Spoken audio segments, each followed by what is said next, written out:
What is going on, everyone? Welcome back to another Sports Talk with Bros podcast. And listen, we watched Game 5 go down yesterday. We witnessed the Golden State Warriors push the series back to Oracle. We watched the basketball game as Kawhi Leonard was going off in the fourth quarter, but the Splash Brothers had enough to take them down with some three-pointers late. But what's the storyline? It's Kevin Durant. It's Kevin Durant's injury, his Achilles injury. That's overpowering the basketball game. I hate that. I really do. I feel for Kevin Durant. That's crushing. It's devastating. It's one of the craziest storylines there possibly could be. This is a guy that potentially can change the entire outlook on the NBA next season. Wherever he was going to move in free agency, whether it was go to the East Coast and go to the Eastern Conference, New York, the Brooklyn Nets, who knows? But if he went to the Eastern Conference, that could have changed how the playoffs sit for next season. The powerhouses, what other free agents move and where they go. Now, you sit there and you don't know what's going on with Kevin Durant when it comes to if he can even play at all next season. And that's killing me inside. Listen, I'm not even a Kevin Durant guy. I'm not. I always thought it was a soft move by him to go out there and go to the Golden State Warriors after falling when he was on OKC to the same exact squad that he joined. I hated that move. But I think this injury is making me appreciate him more.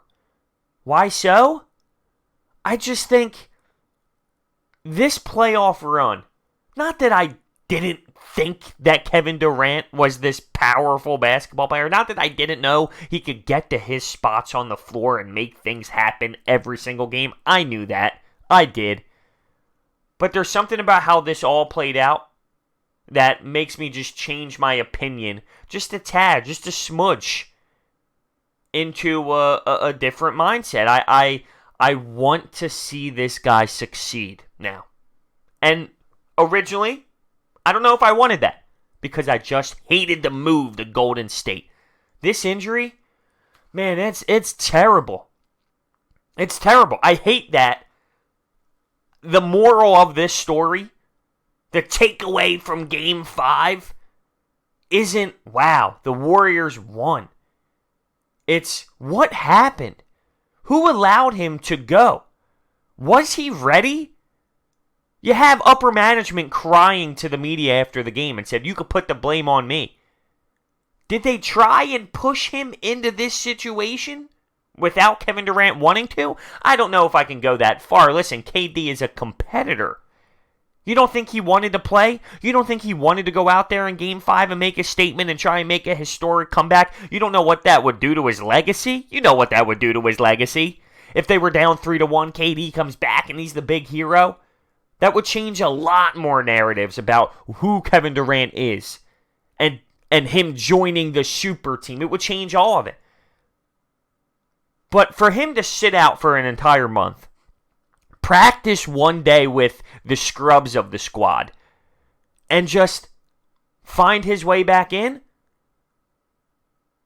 I don't know. I know a lot of people play through injuries, and it's a lot easier said than done now with hindsight. But I've always been saying, there's a reason why he hasn't played in so long. It had to have been. It's way worse than just a calf strain. It had to have been. And there obviously is a correlation behind it. The same leg there.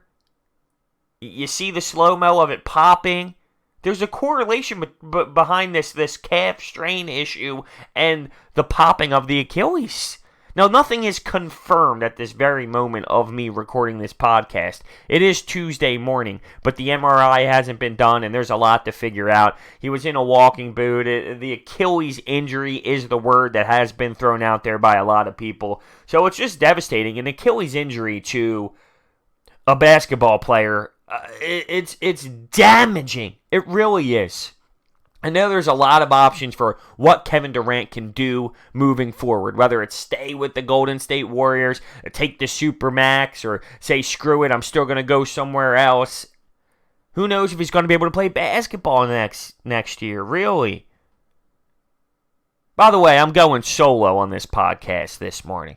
It's me, you, and my coffee, as I'm going to need sips throughout this podcast. It's early in the morning before work. I figured, hey, I'm just going to rant, man. I turn that microphone on and I just start spitballing and screaming about the NBA Finals. Yeah, I can do that for my subs.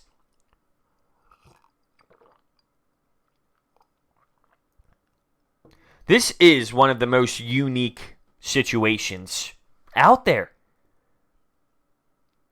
Now, let's dive a little bit into the basketball game before we find our way back into Kevin Durant, because it's going to be hard to stay away from that. It's what everyone is talking about. It's all the headlines. Is it enough to rally this Golden State Warriors team? Is it? When they were playing that game, I can't even put into words and describe the emotion that Warriors ball club went through when Kevin Durant went down. I can't even put it into words. Could that have been a series-changing moment internally for that team, for that locker room? Now they have that extra juice in them. We're doing this for KD. We're doing this for KD. Maybe they come out with that fight, that swag, because they know how badly he is hurting. He already put up some Instagram stories. His mom put out a tweet. If it's not an Achilles tear, I mean, every sign is leaning towards that. You saw what Kevin Durant provided for this team for the 11 minutes that he played. My man was walking up to the line. Bang, three. My man was dribbling behind his back, pulling over, walking a few steps over. Bang, three. Men in his face, it doesn't matter. He was special. He was changing the game. If he was still in the game and still in the series, I would feel really comfortable saying the Warriors can win this thing in 7. Right now, I don't know. I'm hoping that the fire out of the Warriors can push this to 7 for entertainment purposes. But with Kevin Durant on this team, you saw in the very, very, very limited amount of minutes how great this man is and how much he changes everything. The spacing on the floor. You want to say, oh, there's no way that Golden State are going to be able to hit 23 pointers again. You might be right. But do you know why they were hitting, say, 7 early in this game and bang, bang, bang, bang at an insane clip? The spacing on the floor with KD was obnoxious. It just changed everything for the Splash Brothers like Steph and Clay. They were able to get way better looks, and it was the first thing that was so noticeable right from tip-off. It was the first thing I noticed. Wow. Because Kevin Durant, it changes everything. Put it in the Raptors' perspective. The Golden State Warriors, defensively, if Kawhi Leonard has the basketball for a majority of the game, and then take Kawhi Leonard off the floor, how does that change defensively? It changes everything. Well, with the ability of Kevin Durant getting to wherever he wants on that court, it changes everything. What I saw late, though, that's a championship basketball squad. I stated in my video on what the Raptors had to do to close this bad boy out at home. I said it's not going to be easy to put away a team like this. This team has been there. They've been in many finals. They've been in great moments, but they've been in tough moments. They've blown a 3-1 lead. They watched LeBron James dominate them. They've been through ups and downs and insane roller coaster rides. But they're poised late in situations, late in fourth quarters. It's special, and it's not going to be easy to put away this Golden State Warriors team. Kawhi Leonard went on that insane run. He was literally unbelievable.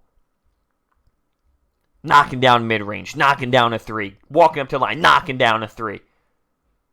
He was crushing the Warriors and took a 6-point lead with 2.5 left in the ball game. But what happened? Nick Nurse elected to call a timeout because he didn't want to waste a couple. Well, it came back to bite him in the ass because it gave the Warriors time to regroup. It gave the Warriors enough time to grasp their energy, to take some breaths, grab some water, go out there and execute plays. That was such a bad moment for Nick Nurse's career. Will it come back to bite him and actually cost him potentially the NBA final? I don't know if I can go that far just yet, but it has potential to. You just don't know until the rest of the series plays out. Do you really think Golden State's going to lose 3 games at home to lose an NBA final? I don't know if I can go that far right now. Especially with Oracle, it's going to be the last game in that stadium. That place is going to be nuts. It's going to be nuts. But when Kawhi was doing his thing, the Warriors got their looks. Steph, Clay, and they were making them.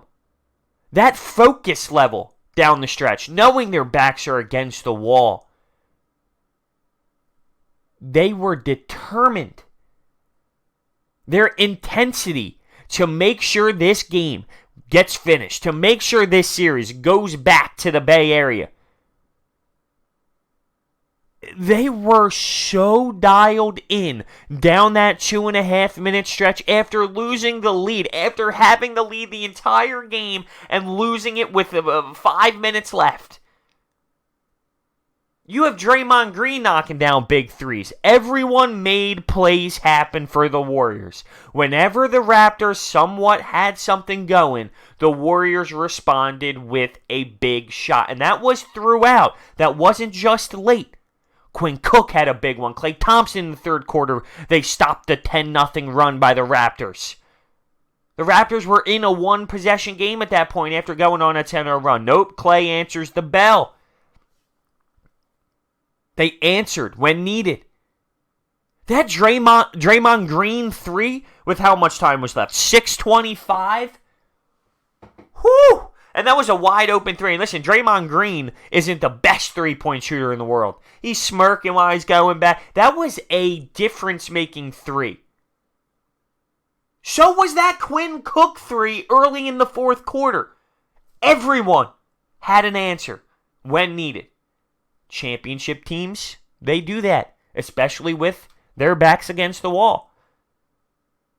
Speaking of Draymond Green, though, we picked up another technical, and one more technical means he will be suspended. So just say Draymond Green gets a technical foul, and the Warriors push this thing to 7.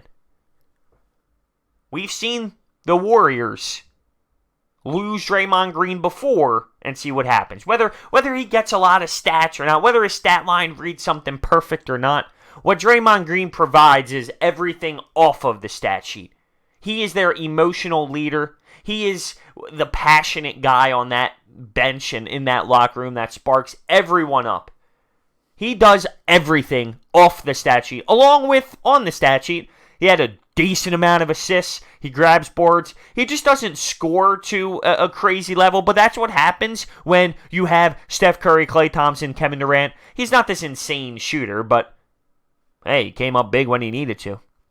That three-pointer was special. Andre Iguodala looked up a wide-open 3 and said, I don't know if I trust my shooting ability anymore. Kicked it over to Draymond, and Toronto just allowed them to have those options. Now, listen, if you're the Toronto Raptors, would you rather allow Steph Curry or Klay Thompson take a 3 or give a wide-open look to Draymond and Iggy? Yeah, you kind of roll the dice. But you got to close out better than those opportunities. That's for damn sure. I need more coffee here, fellas. I do.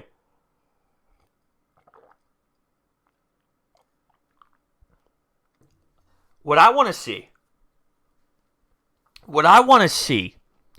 is what this Warriors team is going to be like.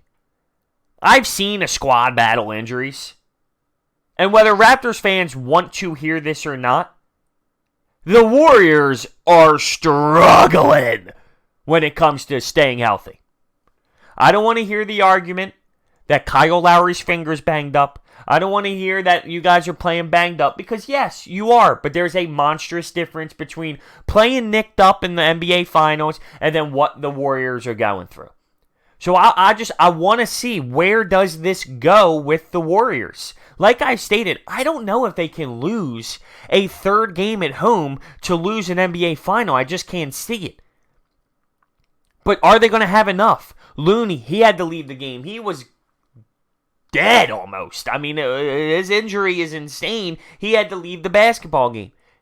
Now, he seems determined to go back out there and fight through it.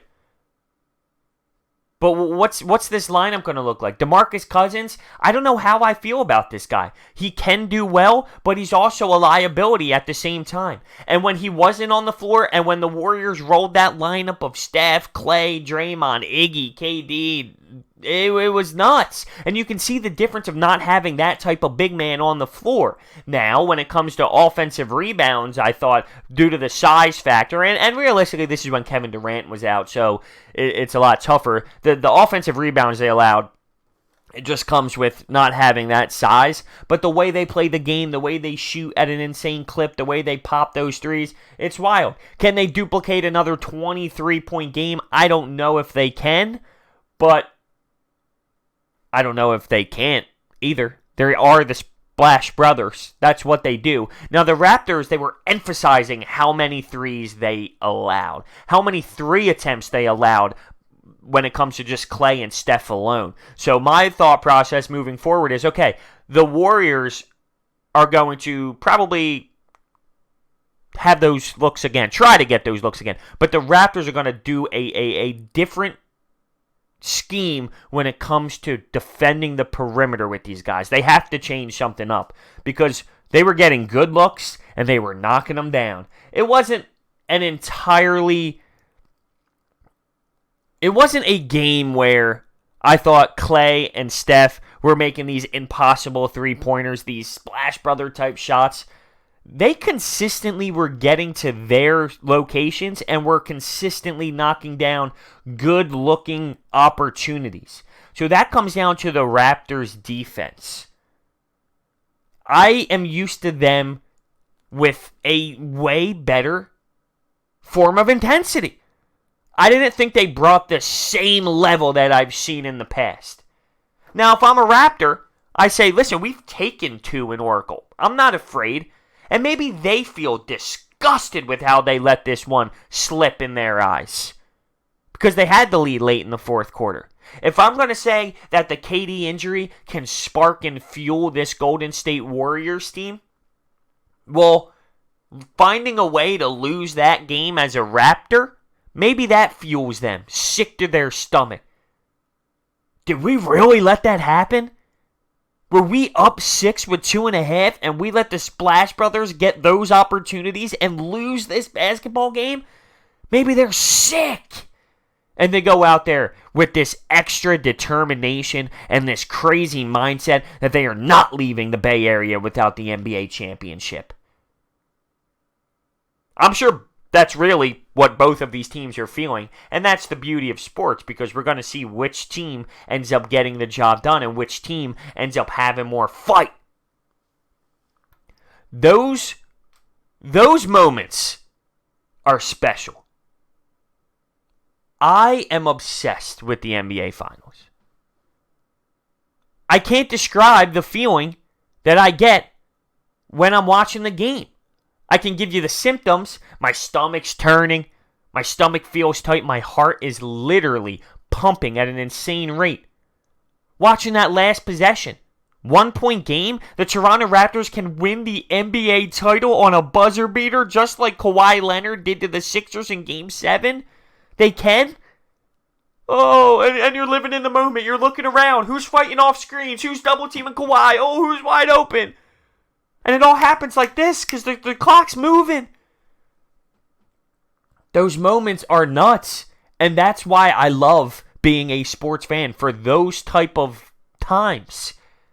Who's going to come up big down the stretch? Who's going to be the difference maker in that play? Now, it so happens to be the Warriors' defense as a whole. That last possession, you got to give them so much props to collapse on Kawhi Leonard like that. Get the ball out of his hands. They swing it around. Kyle Lowry for three.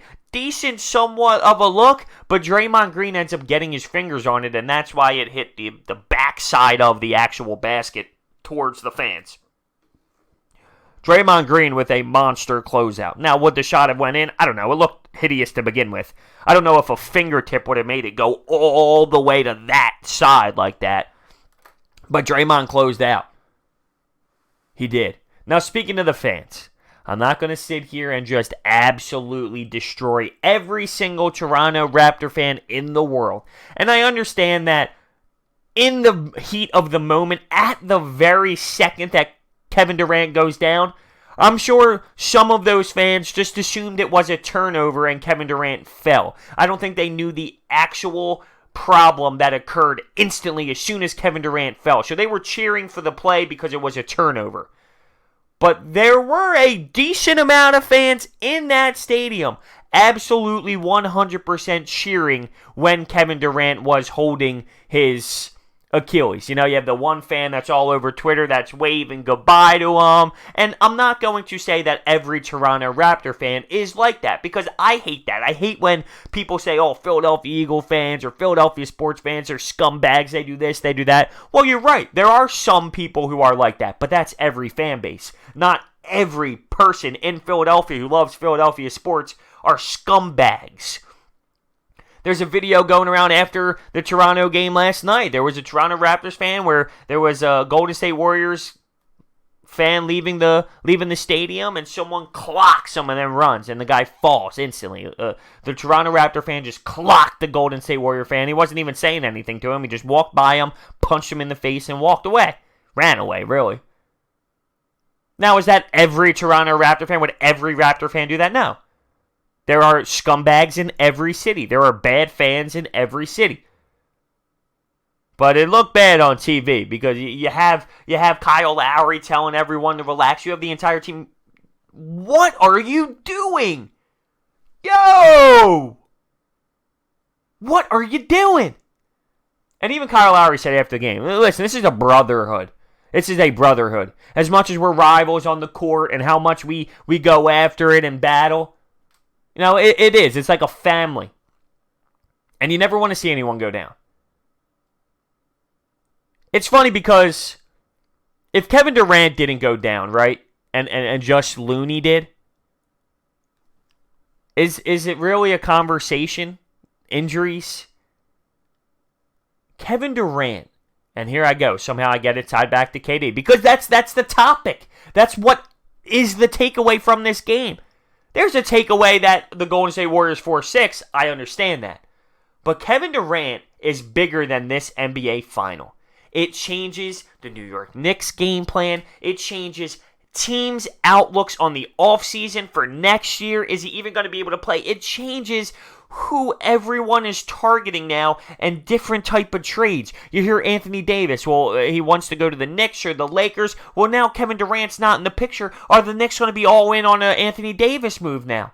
This guy actually might not even be able to play basketball for an entire season next year in his prime. The best scorer, arguably the best scorer this game has ever seen at his size. He won't be able to play a full season. This guy's going after records, scoring titles. Oh, he won't be able to play. Now, here's my thing. People want to try and put the blame on the coaching staff, on the medical team for putting him in that position.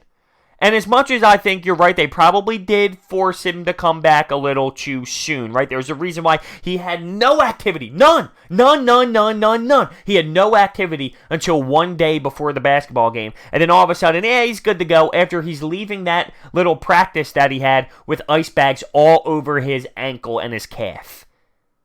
Of course, I thought he came back sooner than he probably should have. Isn't that what athletes do in the NBA Finals, though? And let's be real. I think Kevin Durant signed off on it. Unless I'm wrong and there was a lot of conversations backdoor with this ownership saying, you do this, we'll take care of you if you get hurt, blah, blah, blah. I don't think that's the case, though. Kevin Durant, before the game, he's dancing in the locker room. You see it. He's dancing. He's moving his feet. For the first 11 minutes, he looked good. He was making moves. He was crossing people over. He was playing good defense. He looked good. Kevin Durant had a say in this as well. And this is before any news breaks out. He obviously gave the head nod, saying, yeah, I'm going to give this thing a go. So it's no one's fault. It's a collective group saying, Yeah, it's time. We're down 3-1. It's game 5. How do you feel? How do you feel? Can you go? From my understanding, the medical team thought it can't get worse. You can just hurt it again, if you will. Like the calf strain, it won't do anything worse.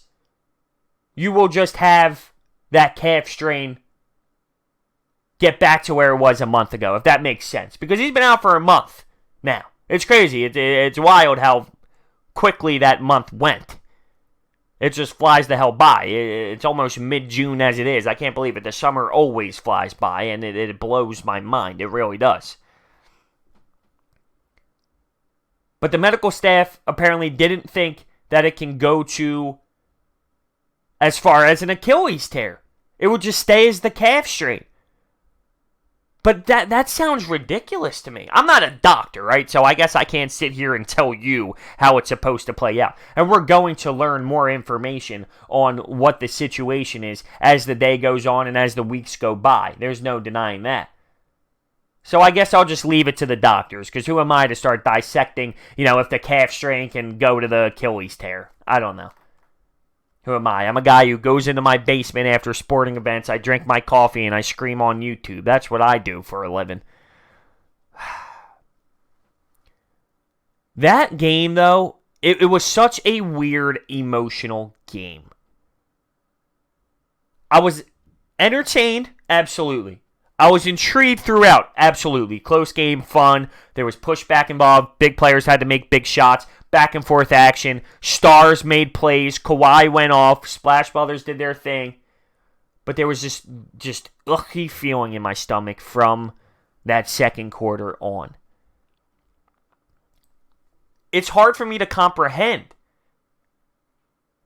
Only because, I don't know, this might sound stupid. Because I'm not a Kevin Durant guy. But being someone who respects sports and respects the greatness of sports, it's easy to comprehend at the same time. Because I know, even though I don't like Kevin Durant, I know what he does to the sport of basketball. I know what he does to this team. I know what he is to the NBA. And you never want to see a guy go down like this. Ever.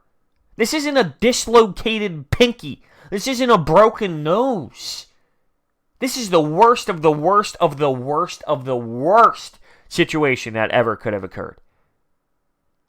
Ever. And I don't know where the Warriors go from here. I just don't. As much as I would like to think that they have some sort of extra jolt, when it comes down to it, it's something very simple. That if you followed my channel for a year and a half, 2 years now, it's my biggest quote when it comes to the National Basketball Association. Talent wins in this league. And I'm not knocking that Steph Curry's great, that Klay Thompson's really phenomenal, that Draymond Green provides a specific role that he does very well. But Steph Curry and Klay, I don't know if that matches Kawhi. The best player on the floor normally wins. And that was Kevin Durant. And that's why I felt different when Kevin Durant was in the game. You could just feel the vibe of this guy. You could just feel what he was doing. For the 11 minutes that he played in this basketball game, you say to yourself, this series can change. This guy can change everything. But without him, Kawhi, he's that. He's that. And as much as he went on that run and the Warriors responded, I don't know if they can do that for 2 more games straight. We'll have to see, though. We will. 23 pointers, 47.6% from 3. It was nuts. And realistically, it wasn't like Kawhi Leonard had an outstanding game. He was held to 1 point in the third quarter. It was one of his quiet games throughout until that fourth quarter where he went on that push, which was nuts. I mean, this guy with confidence walks right up, bang. Gets to his next spot, next possession, bang. And it's smooth, robotic, smooth.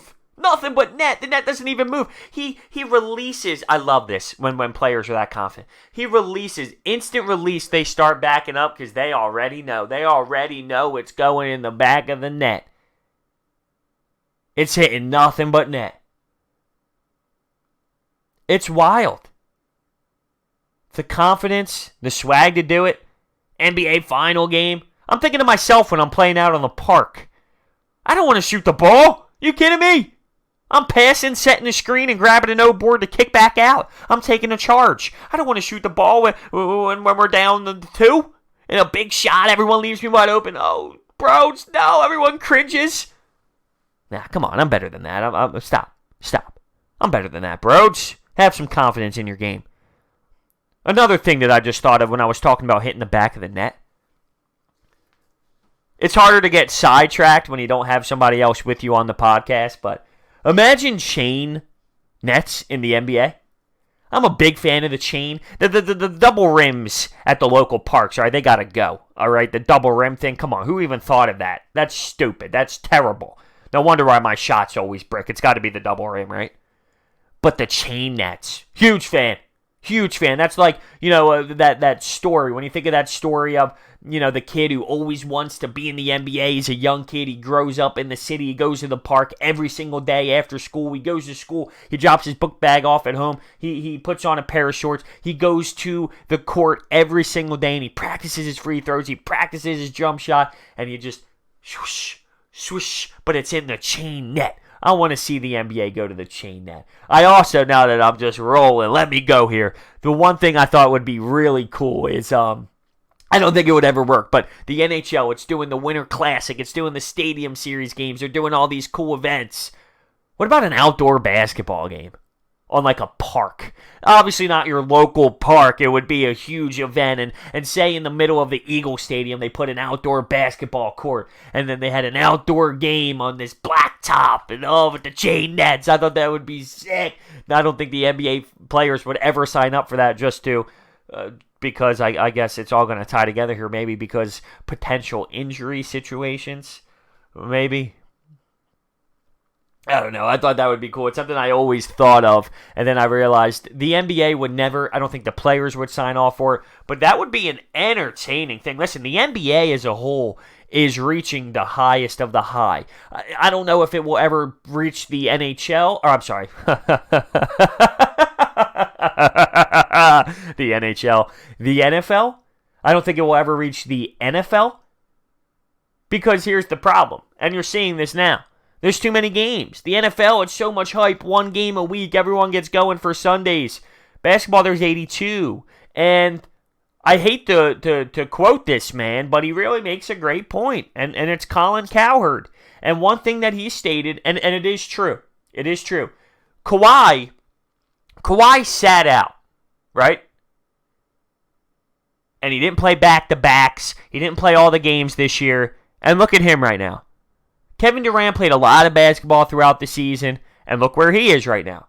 Now, obviously, there are plenty of people that played a lot of games in the regular season, and they still do fine throughout the playoffs. But my point is, and his point was, who cares about a random game on a Wednesday night in the regular season?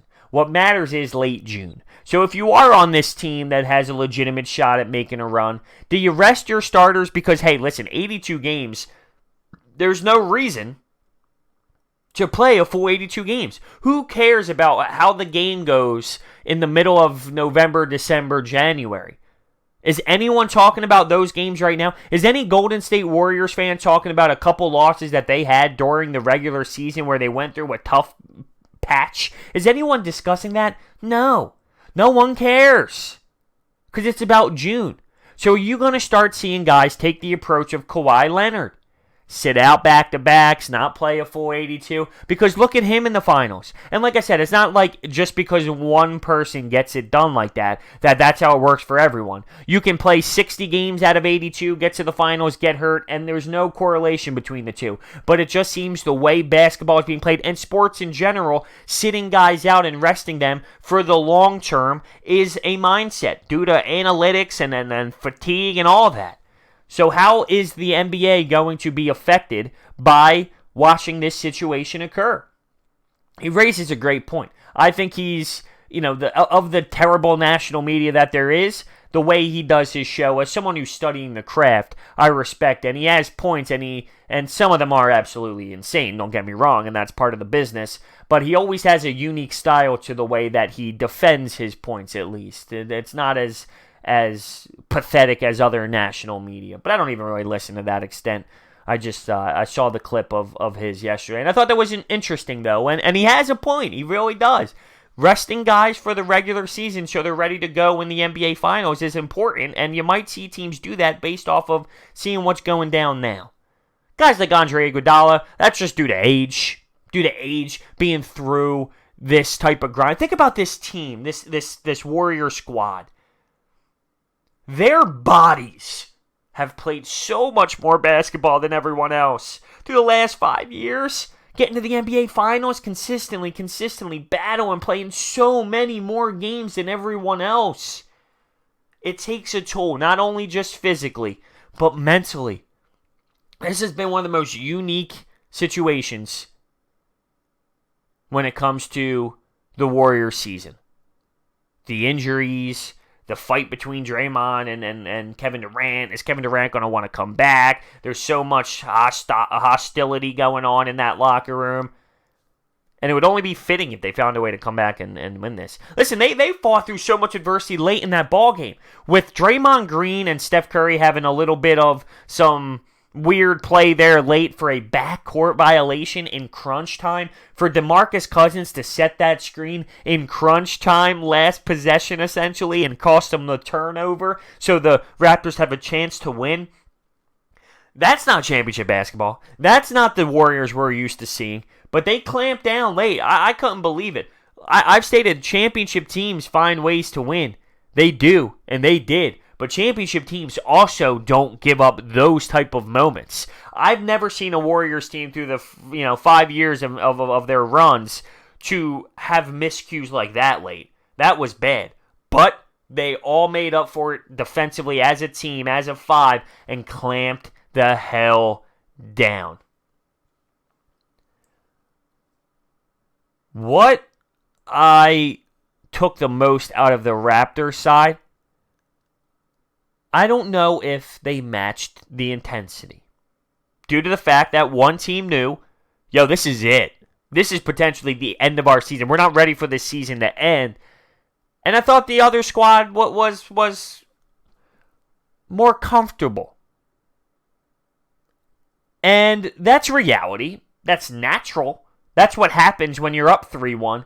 That's called being a human being.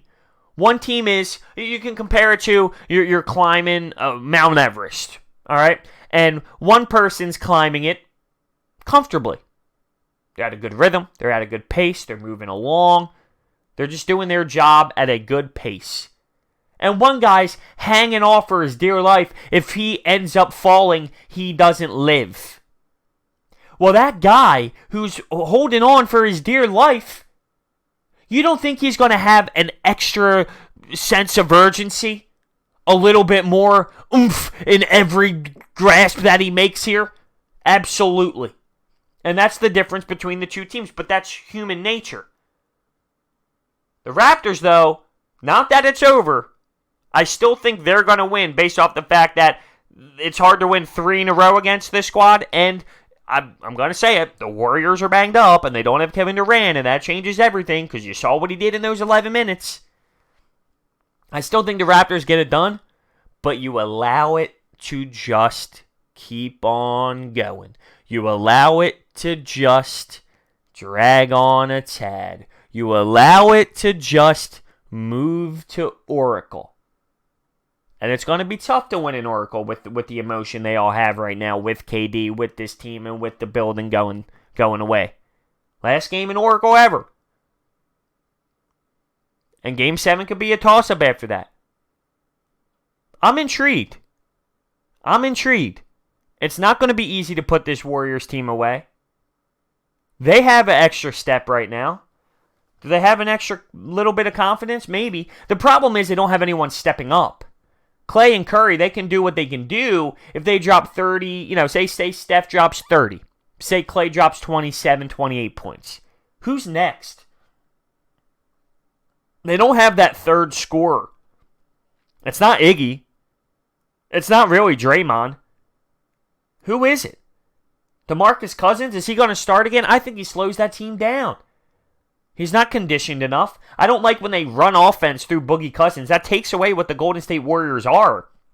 It takes away their identity. But he might have to play. What's Looney's situation? Who's going to be the third guy to step up? They need another scorer. Because when Kawhi gets his points, say he drops 30 and grabs 14 boards. Well, Marcus Gasol can score. Kyle Lowry can score. Pascal Siakam can score. Danny Green can score. Van Vliet can score. The Warriors don't have that right now, and it's crazy. It's crazy. No one is stepping up. And that's going to be the difference maker heading into Game 6 in Oracle. Wow, they did. They pushed it. They pushed it back. And I'm glad. Listen, for an entertainment standpoint, I don't want basketball to end. We have the Stanley Cup Final. Game 7. That's unreal. But after that game, hockey's over. I don't want it to end.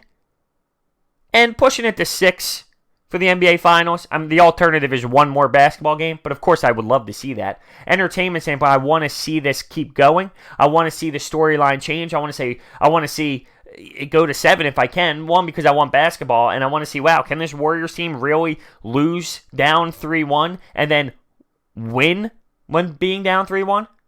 Can they change that? Because that would almost wipe out the 3-1 deficit. I don't know. I'm a LeBron fan, so I don't know if I can let that one go. I don't know if I'll let that slide. But it wouldn't taste as bad. It wouldn't feel as bad. Because then you can argue, well, the reason we won this one is because we've been in that position. I can compare it to, and I'm pretty sure I compared this to something before, but when the Flyers beat the Bruins in 2010, the Flyers were down 3-0, and then down 3-0 in Game 7. So they fight back down 3-0 in the series. They force a Game 7. They're down 3-0 in Game 7, and they come back and win 4-3. But the Bruins won the Stanley Cup the next year. And you'd be silly. You'd be silly to not correlate the two. You don't think the Bruins realized the chance they let slip? You don't think the Bruins said, wow, last year stung, and they learned from that experience, and then they win the Cup the next year?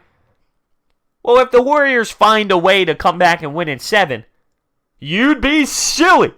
You'd be silly to not correlate the two. From losing to LeBron when they were up 3-1 to coming back from this deficit. But there's a lot of basketball to be played. And I'm not writing off this Toronto Raptors team because they are good. They are good, and they didn't have a great shooting night. They didn't make a lot of threes. They only hit 8 3-pointers. They didn't have their full game, but I think that's because of the difference in intensity. I thought that they felt a little bit more comfortable. They didn't play with the elite defense that I have seen throughout the season and the playoffs so far. And the Warriors had an extra step in their game, and they made shots when they needed to. Even though I felt the game change when Kevin Durant went down, the Warriors still hit the shots when needed, still stopped the Raptors' runs. And even when they lost the lead, they made plays. Their big players stepped up. Clay and Steph, monster threes. Came back down 6 with 2.5 left. That doesn't happen. I mean, it just doesn't happen. Big players, big moments, big plays. And that's why I love the NBA Finals. So with that being said, we're going to end this podcast here a little bit shorter than the 1-hour podcast based off the fact that I'm doing this one alone. I just wanted to rant about the game, man. I wanted to rant about the NBA Finals. This is a special time of the year. My cousin who did a lot of the podcast with me earlier, he's back from the Bahamas, so we're setting up times to kind of link up again and start more podcasts, which is great. But I wanted to throw this one out there for you. I love the support that I get from everyone. It's truly almost unbelievable to think about. It doesn't seem real. This channel has grown tremendously from the jump, and the support I get, and it's special. It's special, and I don't take it for granted at all. And I will continue to make content for everyone until Broads doesn't have passion for sports anymore. So that means never. I'm going to be 95 years old, 2 inches from my TV, spitting, throwing remotes, and throwing my hat. I guarantee you that. Thank you guys so much for listening. See you next time.